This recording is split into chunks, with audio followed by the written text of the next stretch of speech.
এত ভিড় দেখে ভাবছো কোনো মেলায় চলে এলাম নাকি? আরে না না, সেদিন গেছিলাম ভূতের রাজা দিল বরে। খাওয়ার দেখেই বুঝতে পারছো। কিন্তু সেখানে গিয়ে যে আমাদের এত লাইন দিতে হবে সেটা ভাবতে পারিনি। বুঝতেই পারছিলাম ভূতের রাজা দিল বরের 19তম বার্থডে সেলিব্রেশনের অফারের ফল হলো এটা, যে এত লোকজন চারিদিকে। আরেকটা কারণ হলো এখানের এত টেস্টি খাবার দাবার। তো সেদিন ছিল আমার মেজ বোনের জন্মদিন। তো আমরা দুজন দুপুরবেলা, আমরা দুজন নয়, আমরা তিনজন, মানে আমি, আমার হাজব্যান্ড আর আমার বোন, তিনজন মিলে চলে গেছিলাম নিউ টাউনের ভূতের রাজার আউটলেটে। চলো তোমাদেরকে দেখাই। তো তো আমাদের ফ্ল্যাট থেকে কাছে, তাও এত রোদ, সে কারণে একটা উবের বুক করেছিলাম। তো এখন আমরা যাচ্ছি, এই যে আমি, আমার বোন অ্যান্ড আমার হাজব্যান্ড। ওই দেখো উনি সামনে বসেছেন। তো যাই হোক, আমরা ওখানে পৌঁছে গিয়ে গিয়ে তো অবাক। কোনো রেস্টুরেন্টের সামনে যে এত ভিড় হবে সেটা আশা করিনি, সত্যি কথা। কারণ এর আগেও আমি ভূতের রাজাতে গেছিলাম, এই সেম আউটলেটে। কিন্তু সেদিন শুধুমাত্র আমরা বসেছিলাম আর একটা টেবিলে কিছু জন বসছিল, পুরো ফাঁকাই ছিল। তো সেই মতো আমি ভেবেছিলাম আজকে আমরা ওখানে গিয়ে লাঞ্চ করে বার্থডেটা সেলিব্রেট করব। তো আমরা ওখানে এখন পৌঁছে গেছি, পৌঁছে গিয়ে দেখলাম ওখানে একটা লম্বা লাইন পড়ে আছে, আর ওখানে নাম লেখাতে হচ্ছে। তো আমাদের নাম ছিল 32-এ, আর আমরা যখন যাই তখন 22-এ চলছিল। মানে আমাদেরকে বলা হলো আরো 40 মিনিট মতো ওয়েট করতে হবে। আর ওখানে যা ভিড় ছিল, সেই জন্য আমরা নিচে চলে এলাম। আর ভূতের রাজা দিলবরের সামনেই দেখতে পাচ্ছ একটা ভূতের স্ট্যাচু রাখা আছে। তো নাম ওখানে কি করব খুঁজে না পেয়ে ওখানে ভূতের সাথেই কতগুলো ছবি তুলছিলাম দাঁড়িয়ে দাঁড়িয়ে। আর এই দেখো আমরা এখন তার নিচে একটা এটিএম ছিল। এত গরম বাইরে, তাই জন্য আমরা নিচের এটিএমে গিয়ে একটু এসির হাওয়া খেয়ে নিলাম। এই দেখো ভূতের স্ট্যাচুর সাথে আমরা কিছু ছবি তুলে নিয়েছিলাম। কি করব বলো, এত ভিড়। তোমাদেরকে আমার একটাই অ্যাডভাইস, তোমরা যদি যাও অ্যাটলিস্ট রবিবার দিন যেও না। রবিবার দিন এত ভিড় থাকে যে এই অবস্থা নাকি প্রতিদিনই হয়। তো আমি জানতাম না, সেই কারণে চলে গেছিলাম। তোমরা গেলে অন্যান্য দিন যেও, রবিবারটা অ্যাটলিস্ট যেও না, শনি রবিবার নাকি প্রচুরই ভিড় থাকে। তো যাই হোক, অনেক কষ্টে আমরা লাস্ট পর্যন্ত ভেতরে যেতে পারলাম 1 ঘন্টা অপেক্ষা করার পর। তো 1 ঘন্টা অপেক্ষা করার পর এই দেখো আমরা ভেতরে চলে এসেছি। এসে আবার আরেক কাণ্ড, এখানেও বসতে হবে খাবার পাওয়ার জন্য। দেখো চারিদিকে কত লোকজন। আর এখানে এসে দেখলাম এখানে নববর্ষ স্পেশাল মেনু চলছে। মানে আগে রেগুলার যে মেনু কার্ডটা ছিল, এখানে এখন চেঞ্জ হয়ে গেছে মেনু সব, অ্যান্ড প্রাইসগুলো চেঞ্জ। দেখে নাও নববর্ষর পঞ্চব্যঞ্জনে কি কি ছিল। তো আমরা এখান থেকে অর্ডার করেছিলাম মেছো ভূতের থালি আর বাঘার থালি, দুটো। আর থালিতে যেহেতু মাটনটা ছিল না, সে কারণে আমরা মাটন অর্ডার করেছিলাম। তো তোমরা ওখানে প্রাইসগুলো দেখে নিতে পারবে।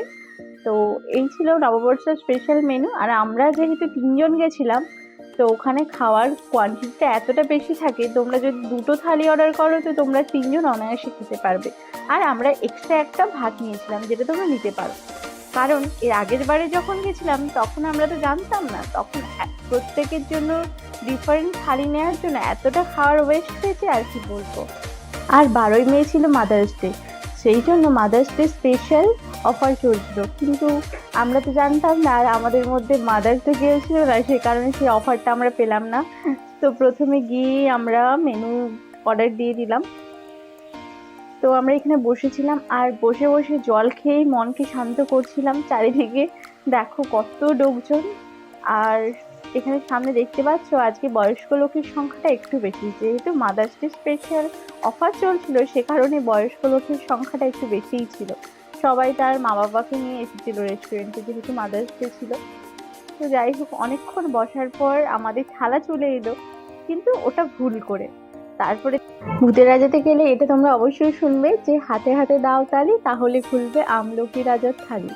সামথিং এরকম কিছু, আমি ঠিক করে শুনতে পাইনি। তো এটাই ছিল। দেখো এখানে আমরা যে থালিগুলো অর্ডার করেছিলাম চলে এসেছে। আর আমি যেহেতু মেছো ভূতের থালি অর্ডার করেছিলাম, সে কারণে 5 রকমের মাছ, পাবদা মাছ, ভেটকি মাছ, কাতলা মাছ, আর চিংড়ি মাছ, আর ছিল মৌরলা মাছ। 5 রকমের মাছ ছিল, এর সাথে মাটন ছিল। আর সত্যি কথা বলতে খাওয়ার কোয়ালিটি এতটা টেস্টি, মানে প্রতিটা খাওয়ার ডাল থেকে শুক্তো থেকে তুমি যেটাই খাবে এতটা টেস্টি কি আর বলবো। তোমরা একবার অবশ্যই ভূতের রাজাতে মাস্ট যেও, কারণ এত টেস্টি খাওয়ার আর এত ভিড়ের কারণটা যে এটা সেটা এতক্ষণে বুঝতে পারলাম, যে বাইরে এত রোদের মধ্যে এত লোক যে কেন অপেক্ষা করে আছে খাওয়ার পরেই বুঝতে পারলাম। ওই ভূতের রাজা দিলবরের পাশাপাশি আরো দুটো রেস্টুরেন্ট আছে, কিন্তু দুটোতেই ফাঁকা। কিন্তু আর এখানে লোকের এত 1 ঘন্টা করে অপেক্ষা করার পরেও এত ভিড়, কারণটা হলো এটাই, এখানে খাওয়ার কোয়ালিটি এতটাই ভালো। তোমরা লাঞ্চ করার জন্য একবার অবশ্যই ভূতের রাজাতে যেতে পারো। তো আমি এখানে চিংড়ি মাছ নিয়ে একটু ছবি তুলে দিচ্ছিলাম। তো তারপরে দেখো এখানে ভেটকি মাছটাও খুব, মানে খাওয়ার কোয়ালিটিটা এতটাই ভালো ছিল, প্রতিটা খাবারের মানে মাছগুলো এতটা ফ্রেশ, মাটনটাও এতটা সফট। তোমরা একবার অবশ্যই যেতে পারো। তো যাই, যেহেতু বোনের বার্থডে ছিল সেই জন্য ওকে ট্রিট দেওয়ার জন্য আমরা ওখানে গেছিলাম।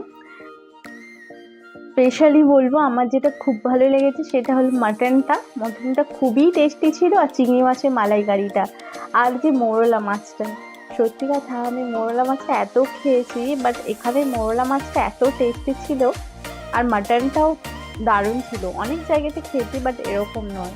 তো ওভারঅল তোমরা একবার অবশ্যই যেতে পারো ভূতের রাজা দিলবরে লাঞ্চ করতে। তো এই ছিল আজকের ভিডিও। অ্যান্ড খাবার যদি বেঁচে যায় এখানে প্যাক করে বাড়ি নিয়ে যাওয়ারও অপশন আছে। যাই হোক আমরা একটু এক্সট্রা খাবারগুলো প্যাক করে নিয়েছিলাম। তো তোমাদের যদি ভিডিওটা ভালো লাগে অবশ্যই আমাকে কমেন্টে জানিও। অ্যান্ড আমার চ্যানেলে নতুন হলে আমার চ্যানেলটাকে সাবস্ক্রাইব করো। অ্যান্ড আসার সময় এখানে তোমাদেরকে একটা করে মিষ্টি পান দেওয়া হয়। তো আমরা 3জন ছিলাম তাই জন্য 3টে পান দেওয়া হয়েছিল। আজ তাহলে আসি, দেখা হচ্ছে কাল।